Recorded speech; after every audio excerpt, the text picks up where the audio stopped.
Welcome back to CryptosRUs. I am George. We're all George. So, we're about to enter a new week, and it's going to be a big week. It's going to be a big week, and I'm going to explain why, because there's one big event everyone's looking forward to, and it could definitely cause a violent rally for Bitcoin. So, what is it? Let's discuss. Thanks for tuning in. Smash it a like, subscribe to the channel. 2 or 3 streams almost every day, 11:30, 8:30 p.m. Central Standard Time, and sometimes 8:30 a.m. Central Standard Time when I cover market open news, which I will do tomorrow. But regardless, make sure you hit that notification bell to get notified, and follow me on Twitter, Facebook, Instagram, and check out all the latest news, article, and guides at CryptosRUs.com. Welcome, welcome, welcome, everyone. Hopefully you guys are doing good. I am. Today's a boring day, but there's a lot of news to look forward to next week, and there's this one big event I have to talk about. So, looking at Bitcoin, it's still holding very well, right at this 47. No, not 47. It could be at 47, so but 41.7, and you can see it's just flat right now, which is actually a good thing. I will say, I think there will be some kind of volatility tonight when the market's futures open up. So when the futures market open up for the Dow, the NASDAQ, and S&P 500 tonight for the U.S. market for tomorrow, I do think we'll see some movement. Now, that volatility does not mean it could be downwards. It could be upwards, too. It really depends on how the market is going to react to last week and what's coming this week. Again, a big event. And you know what? Tom Lee said this last week, so I got to give him a credit, right? He went on air right when January was ending, and he's like, you know what? Get ready. There's probably going to be a violent rally in February. And he listed a bunch of reasons, right? How the market already priced in, or Wall Street already priced in all the rate hikes and everything else. And he also talked about contrarian view, which is something I've been stressing. And he's like, I attended some kind of conference and literally no one was bullish. Everyone is bearish. And when that happens, you usually want to do the opposite of the herd and get in a little bit, right? So this violent rally already started. We had a very good week last week, right? Can this continue this week? Well, the answer is yes. It definitely can, right? And we could have this rally all the way going until the end of February before the very first rate hike comes out in March. But even then, the rally could continue on, right? I do think this is all connected. We have to pay attention, but things are looking pretty darn good right now. Now, obviously, what is this big event that I'm talking about, okay? Well, it is coming Thursday, and that is when CPI report comes out, which measures inflation rate. Now, it's estimated that the inflation rate would go up to about 7.3%, which is about a 0.5% higher in January versus December. Okay, so I mean, it's accumulation, so it's not like it went up 7.3% in 1 month. It's accumulation, but this is already the estimate, right? So this is kind of like priced in. So the market already anticipates that, yes, we're going to have some inflation, but it's going to start slowing down and tapering off. It's not going to keep rising up, right? At least that's what most people are expecting. So this is the big event, and why this is important is because if this comes out to be in line or better than expected, okay, we're going to get that violent rally. If this somehow comes out to be 7.2%, 7.1%, 7%, it didn't even actually go up, we will have that violent rally, a tremendous violent rally that will carry forward.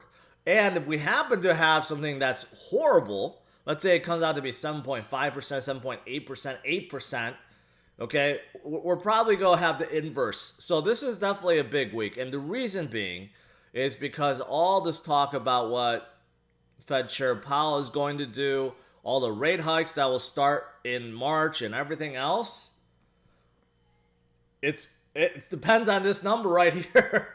Because if this number, if inflation number keeps going up and up and up and up at an uncontrollable rate, well, Powell has to be very, very, very hawkish and increase the rates by a lot, right? A lot more than what's priced in. But if this is showing that inflation is slowing down, right, and it could be due to a number of reasons, maybe supply chain getting better and other things, then he could be more dovish, which would be very good because the market already priced in all this. Okay, that's what Wall Street does. They priced in a lot of it. And obviously, some of the traders started to come back in because they're realizing, okay, maybe we priced in things too aggressively, right? Everything was sold off. Bitcoin sold off over 50%. There was no reason for Bitcoin to sell off for over 50%, and there's no reason why a lot of the tech stocks were sold off 20, 30, 40, 50% either.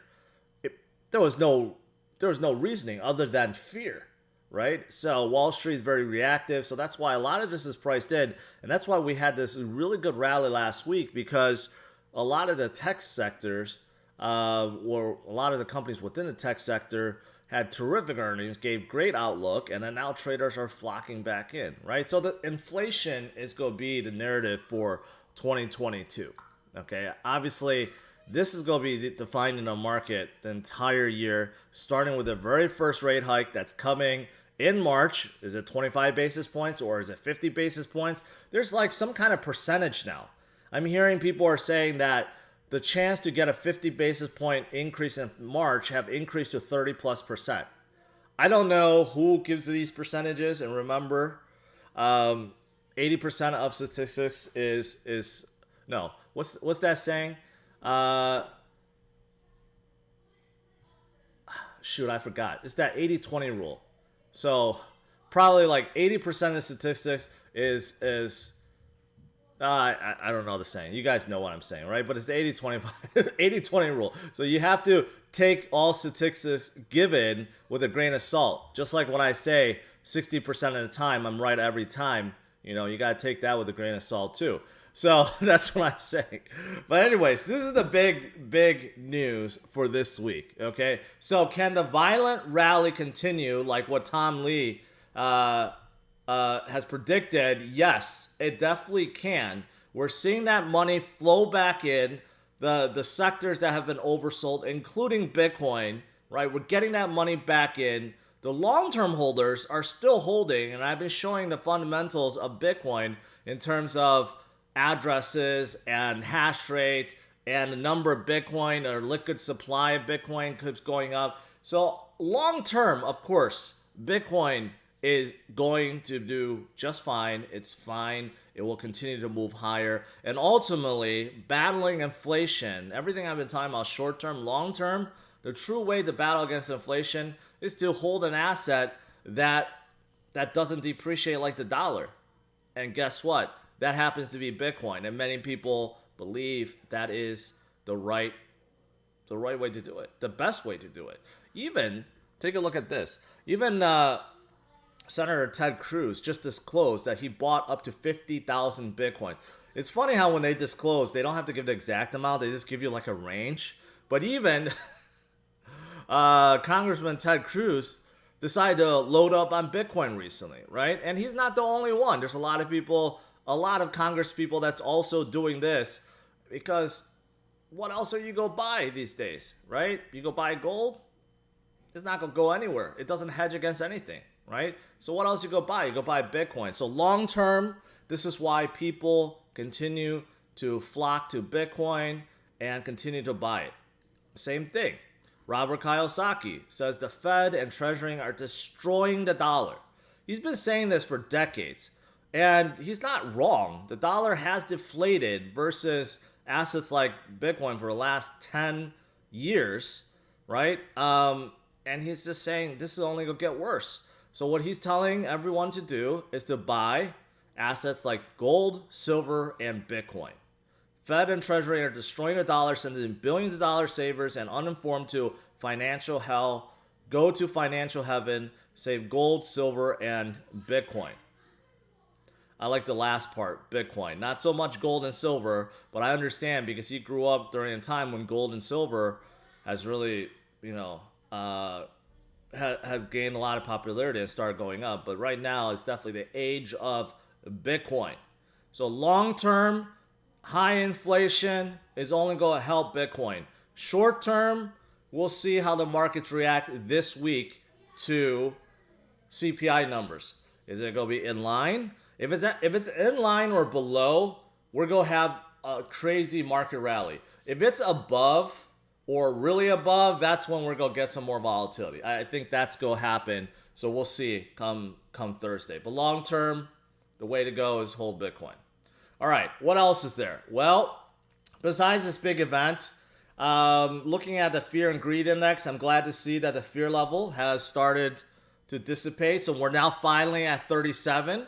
So it started yesterday and the day before. You could see we started, getting above this extreme fear level to fear level. Not quite in the greed yet, and we shouldn't be because Bitcoin is still below 42,000. However, I did mention this yesterday. From a TA perspective, Bitcoin did break above a very important trend line. So it is making a lot more traders, not investors, happy, right? You could clearly see this channel that Bitcoin was in. It broke above. It's holding above. But if we are going to start rising up, right, especially with short squeezes helping us, we could definitely reclaim some of these previous supports really, really quickly. Right, and as we do, of course, the fears go dissipate. But the very first one we reclaimed was this 41.6 mark.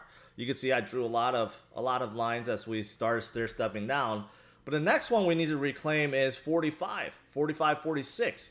And then after that, 51, 52, right? But if we get this violent rally, we can shatter through all this very easily. The reason being, Bitcoin is still very oversold. Even at our current level, we're down like 40% from our peak, right? So can we get that? Yes, we definitely can. And it's the same with altcoins too.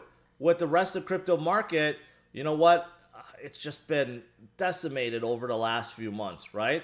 Can we have a violent rally up? Yes, because we saw the same thing happen in 2021. We had the same kind of downturn. We had the same kind of correction, almost to the same percentage point.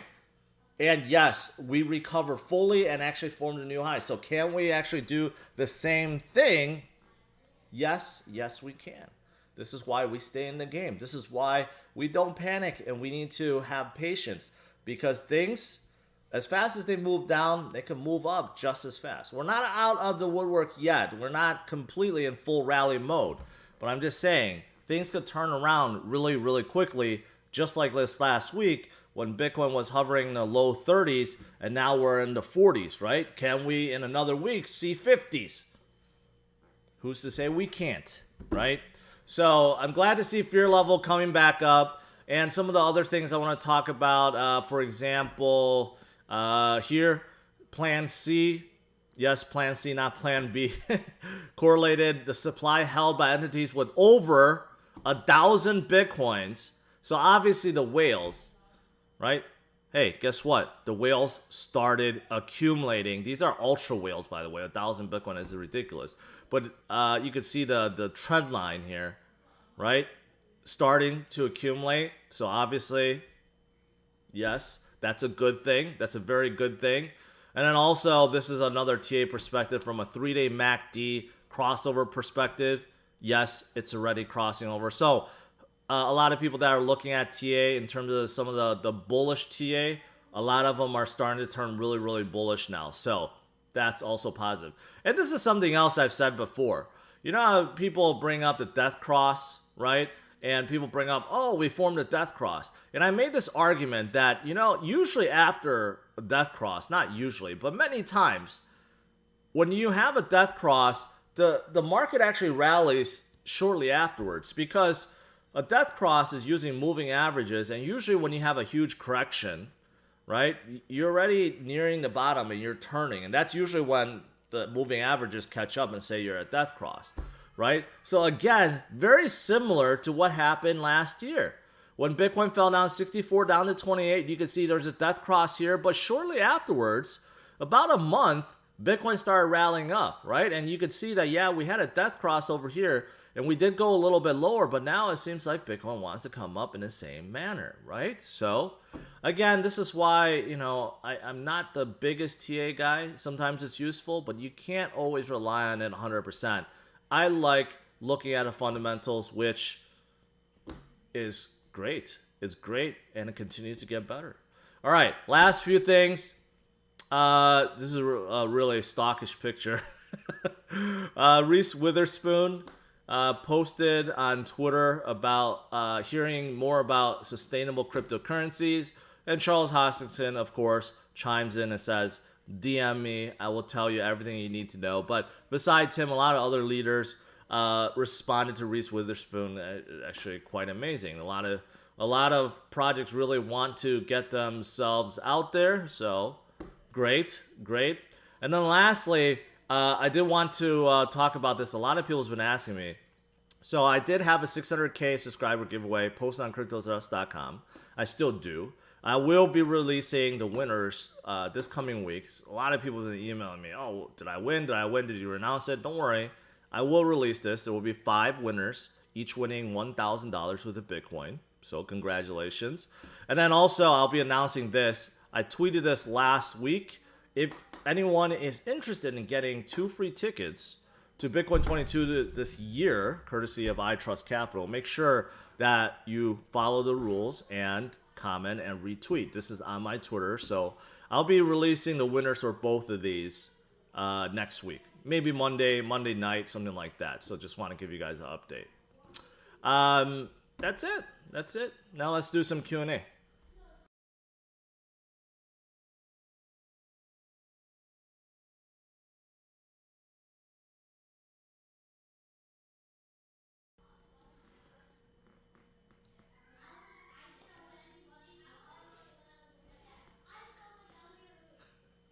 All right, scrolling up here.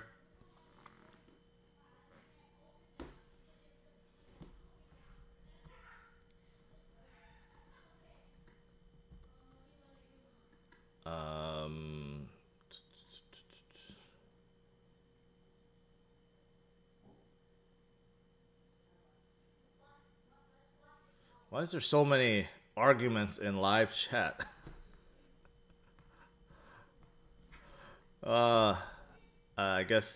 I guess all the trolls are very, very bored today. A lot of people just trying to start up stuff in the chat. Okay.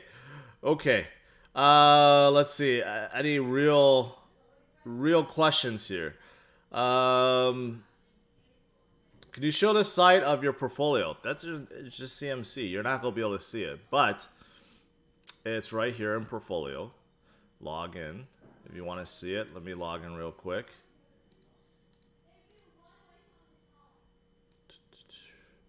I DCA'd last week. Oh, it is up pretty significantly since last week. So now up to 10,000. And up 35%, 36%. I mean, last week when I did this, it dropped to as low as like 12% or 13% or something like that, right? But things could come up really, really fast. And the whole point of this is just a pure DCA portfolio, making no rash moves, no sells at all. And I've been doing this since the very end of June till now, right? So that's about 6 months now, a little bit over 6 months.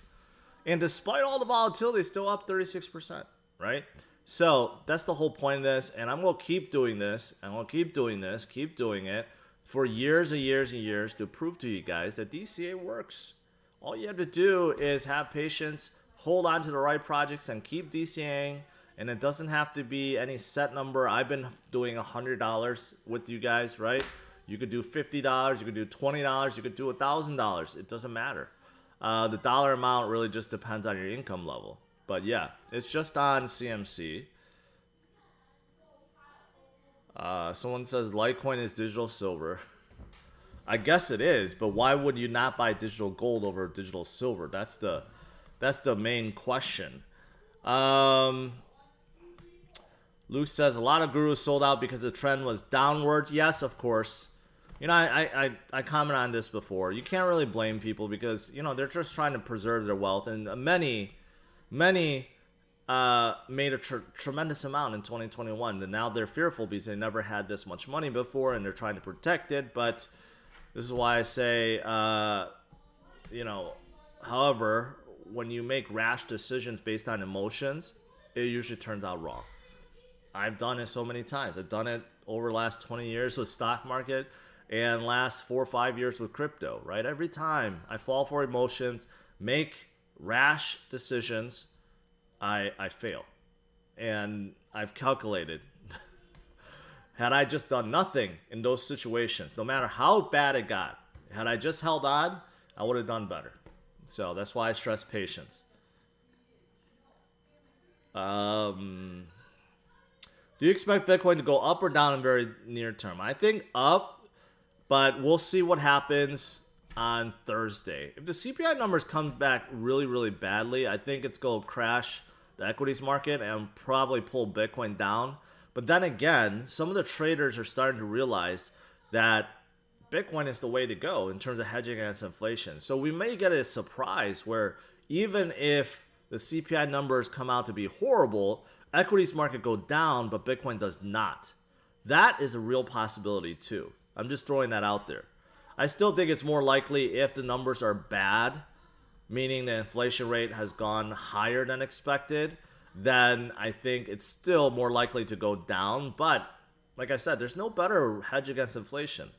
So we will see. But short term, I think upwards.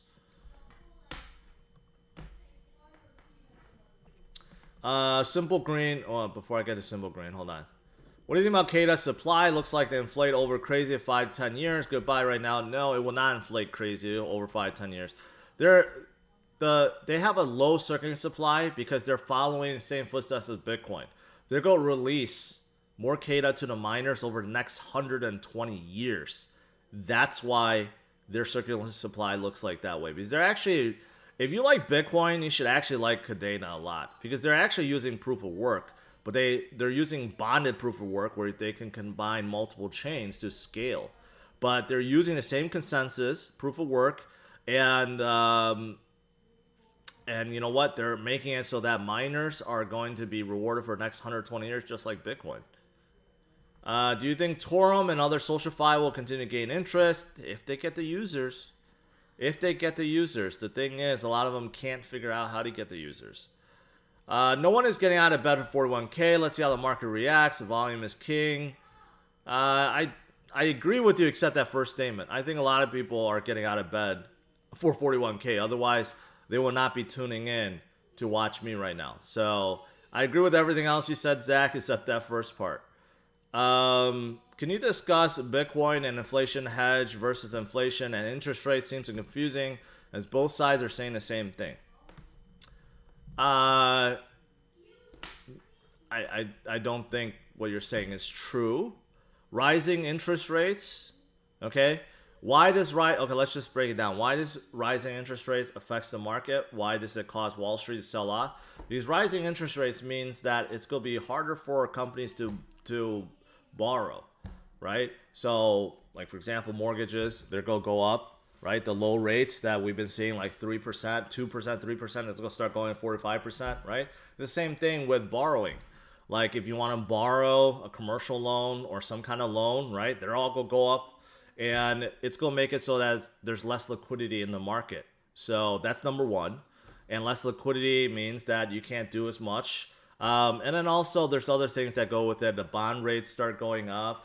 And somehow that is appealing for a lot of corporations and institutions. They rather hold bonds that give a higher interest rate than stocks, right? So rising interest rates overall mean that a lot of Wall Street guys, institutions will sell off their risk-on assets, which are more risky, and they put their money into less risky assets, or they put it into a hedge against inflation, because you can't just keep it in cash. If you keep it in cash, it gets destroyed by inflation, right? So what can they do? They have to put it into something. And traditionally before, they would put it into safe assets or like gold, but gold has proved that it can't hedge against inflation because the gold's price has not moved in the last 10 years. And if anything has not moved in the last 10 years, it means that it's a horrible hedge against inflation. Because as more and more dollars has been increased and the buying power of the dollar has decreased, gold has still stayed the same, which means it's not a good hedge against inflation. So again, what can people buy, right? What can you buy that hedges the inflation, which means the value is going up, right, over the long haul, faster than inflation? It's Bitcoin. So I don't know if I explained that well. Hopefully that kind of makes sense. What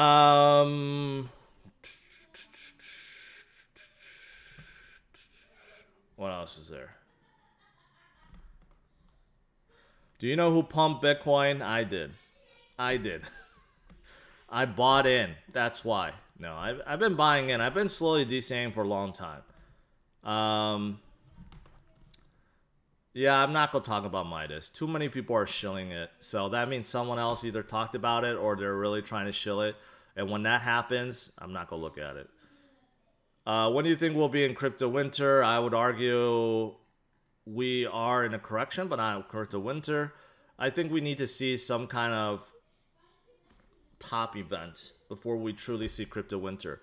And I'll say this, I'll preface that by saying we may never see another true crypto winter like before, because I do think that the 4-year cycle has been broken. We're actually out of the 4-year cycle. We're in the 5th year. And the reason why is because Bitcoin is now too big. We're not just led by a few whales that finds a blow off top and then dumps it back down to 85% and then it continues back up. We're no longer in that situation. There's too many big players in the game that are simply holding. And I've shown this with miners too. Miners are not selling. So the game is very different. So the corrections that we may get in the future could be similar to this, where we're down like 50% or 42% or 52%, which is very significant. But are we ever going to see winters where we drop down to 85% and altcoins go down 99%? I think that's out the window. I don't think we're going to see that anymore. I think we're going to probably continue to see stair steps up, where we could have a peak and come down 50% and then start over again, go another peak, down 50%, keep doing that. And as the market gets bigger and bigger, the drops will not be as significant, not as 50% anymore. It could be like 40% or 35%, something like that. So in your definition of crypto winter, we may never see it again.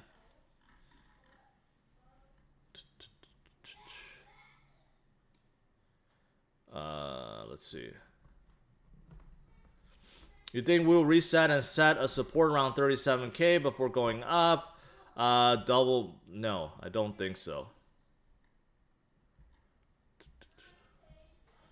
Best place and how to earn interest. Well, the highest I've seen is with my partner Vauld, which is at 6.2%. So basically, you deposit and you lock it in, and you're getting that. That's the highest I've seen, but of course others like BlockFi, Celsius, Nexo, they all give pretty competitive rates. Catherine, I do appreciate that.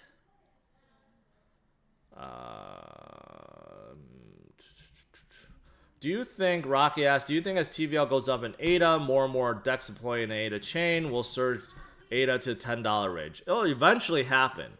And yes, there needs to be more TVL within Cardano's system to really drive it forward. I mean, that's the only reason why all these other projects had a tremendous upside in 2021 is the growth of DeFi and NFTs. So Cardano really didn't have that, and that's a testament to actually how many people love Cardano. The fact it didn't have a working DEX and didn't really have any NFTs either, utilizing a smart contract, yet it's still holding at number 6, and it was holding in top 10 all of 2021. So that is actually a testament to how strong Cardano is and how loyal the people that are holding ADA, right? But as more comes to Cardano, I think it's going to drive it up. Are you familiar with Mad Viking Games project on VeChain? If so, no, I'm not familiar. Sorry. Storm Detector, I appreciate that. I do. Thank you. Simon, I want to buy many altcoins at this. I missed it. Should I start recollecting? See, this is what I'm saying. No one could ever time the market, okay? And there's too many people on the sidelines that keep saying, okay, I'm going to wait until the bottom. I'm going to wait until the bottom. I'm going to find the right moment to get in. You don't know, Solomon. You don't know. No one knows. Everyone thought Bitcoin was going to go down to 30K before a recovery. We didn't. No one knows bottom. So what you do is DCA in. If you think this is a good buying opportunity, put a little bit in. Spread out your buys, right? Dollar cost average your buys. Even if it goes down, that's good because you could dollar cost average downwards, right? Don't try to guess or outsmart the market. It's impossible. You're not able to. So when I see comments like that, it kind of irritates me, to be honest, because I've been saying don't time bottom. DCA into what you want to buy. But 99% of investors coming in, or traders, I should say, coming in, will not listen to that. Think that they will absolutely find the bottom. And when they miss it and things start coming up, they FOMO in and then they complain when things come back down again. That's just not how it works. You're going to lose that way. You're going to get discouraged and you're just going to get frustrated and you go flood yourself out of the market. How much does the Ethereum validation node pay out? I'm not actually quite sure. I think it was like 5%. I think like if you stake in Ethereum 2.0, I think it's a 5% right now. I think that's what it is. Adams just hit the like. I appreciate that. My background before was in IT. So I was in IT for like 15, 20 years before I went full time into YouTube and crypto. All right, guys, I'll let you guys go. Overall, Bitcoin still holding very good. Like, look at how flat that is. It's very encouraging, but I do think we're going to see some movement tonight. So what I stream tonight at 8:30 p.m. Central Standard Time, futures should be out for U.S. markets tomorrow. So then we'll probably go see some kind of movement, depending on if the futures are in green or red. But this big event, which is the CPI results or report that's coming this Thursday, that's going to be a big factor. That's going to be a big factor this week. And in terms of earnings, I didn't see any very significant earnings, not like last few weeks when all the big tech guys, reported. This week, didn't seem like there was any big significant companies, but I'll keep looking. All right, smash out, guys. Subscribe to the channel. I'll see you guys tonight, 8:30 p.m. Central Standard Time. Take care. Bye-bye.